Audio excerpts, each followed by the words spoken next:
Next in line, I really want to touch on is the real estate world for commercial real estate. Meta this week dumped another lease for $181 million. So they had an 18 years left on a lease in One Triton Square in London. I mean, you talk about the best place to be in London. That was it.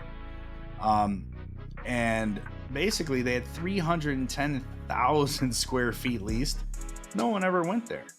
And in order to get out of the lease, they had to pay $181 million just to get out, which is an astronomical amount of money. Now, in London, their commercial market is just completely plunged. Pretty much every major city across the world is experiencing this, except for your few pockets that are seeing significant growth. They tend to be in warmer climates. Miami is one of those places. Dallas, Texas, Houston, Texas. Those places are seeing demand for everything, whether it's housing, commercial. Things are moving forward there. But London is now 1993 was the last time that they had this much commercial space available, which to me is just a ridiculous amount of space. They were in a recession economically when that happened. So right now, the space available is just pretty crazy for all of the United States and all of the world. For the property in China, I mean, their space is imploding left and right. So I think this is the beginning that we're seeing of a worldwide steps, very slow steps towards a recession.